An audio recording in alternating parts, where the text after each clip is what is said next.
I'm Mike Bradner, and this is Capitol Views, and we have with us Jason Grenn, a new representative in the House and a freshman and one of the new faces. Jason, first tell us a little bit about yourself. How did you get here and your family and your district?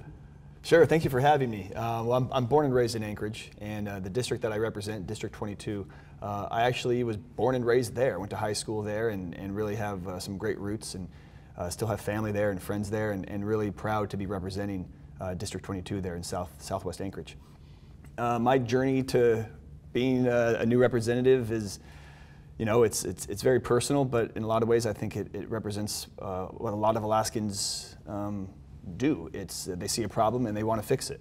And for me, as someone with a young family, I decided that some of the issues facing our state needed people who are willing to take hard votes on some of these issues. And you know, I decided, instead of complaining about it, I was going to do something. Tell us about your family. Sure. So I have a wife. Her and I have been married 13 years. Her name's Jana. And then I have three small children, all under the age of 5. Uh-oh. Yeah, I'm very busy at home, obviously. But Atticus, who's almost 5, Vivian, who's almost 3, and then Truman, our youngest, is 1. And they're with you in Juneau. They're here for session. Yeah, you bet. I couldn't have done this without them. I couldn't have campaigned without them. I couldn't go through you know, the daily work of being a legislator without them. They're the most important thing in my life, and I'm glad to have them here in Juneau.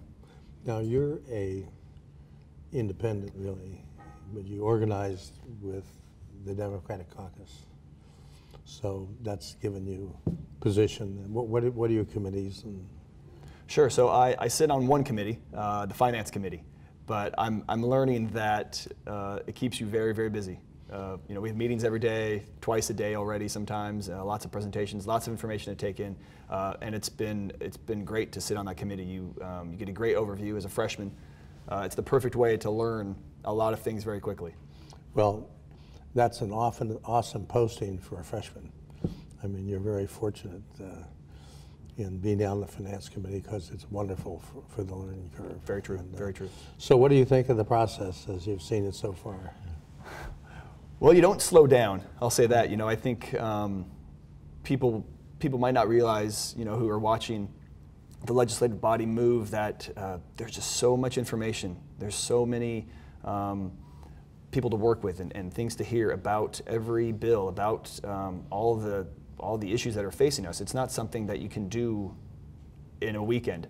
You know, there's a lot of moving parts. Our state government obviously is very large, reaches obviously from Barrow to Ketchikan and to Bethel. It's a huge landscape, and so there's a lot of people involved. There's a lot of just different mechanics that you have to learn, and so the learning process is fast. You better be able to keep up, and you know, for me so far, so good, I think. But there's a lot of information, and as someone who likes learning, who's kind of curious in nature, it's been fantastic. I've really enjoyed it.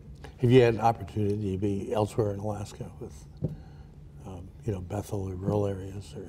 No, in fact, it's probably one of the you know, great regrets I have so far in my life, is that being born and raised in Anchorage, you kind of get used to. You're in the hub. You have everything you need typically. You know, I really have enjoyed a lot of the South Central activities that you do while you're in Anchorage, but I've only been on the road system and Juneau now.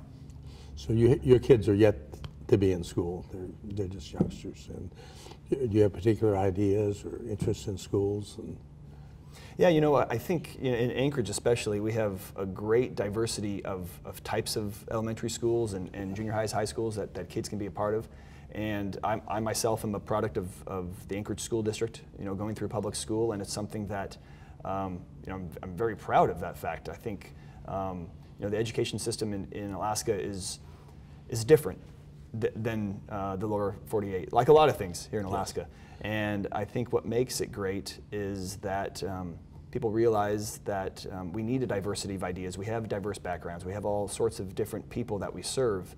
And you know, my kids will go through public school. I'm really excited for that. And our district especially has some great schools that anyone would be happy that their kids would be in. And I think that's the goal I want for... The schools in your district. Schools in my district are fabulous, and even throughout Anchorage. And I know we have a lot of great schools throughout Anchorage, or Alaska.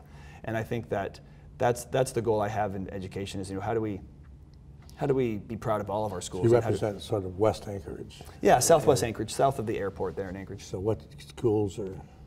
So the elementary schools in my district are Kincaid Elementary, Sand Lake Elementary, Chinook Elementary, and Diamond High School. Oh, okay. So which is where I graduated from. Diamond, yeah. Diamond High, yeah. And that's become a new school. It is. The old school. I was there at the old school, but luckily, new construction, great new school there, yeah. So what do you hear from your public? What are they looking for right now? Something I learned on the campaign trail was really the public was ahead of the legislative body in regards that they were ready for the fixes that were proposed. They were ready to take some of those on themselves, if it was new revenue or cuts or perhaps something restructuring the PFD. They knew that something needed to be done, and they were ready for that. And I think in previous sessions, I think there was perhaps some timidness to the legislative body for whatever reasons, but the public as a whole is ready to stand up and do their part to create the Alaska that we want to have for the future. I think people realize that this is a new day in Alaska in terms of our revenue and in terms of our spending, and they want to be a part of fixing the issues in Alaska. And right now that means it'll affect them personally through their through cuts, through programs they might utilize, or perhaps some sort of new revenue, some sort of new tax. But I think Alaskans are ready to kind of step up and be a part of the solution, as opposed to waiting for us in Juneau to do something and then tell them what to do. Jason, we're sort of at the end of our time. It's been a pleasure to have you, and good luck. And this has been Capitol Views. I'm Mike Bradner, and we have Jason Grenn with us, a new representative in the House. Thanks for having me.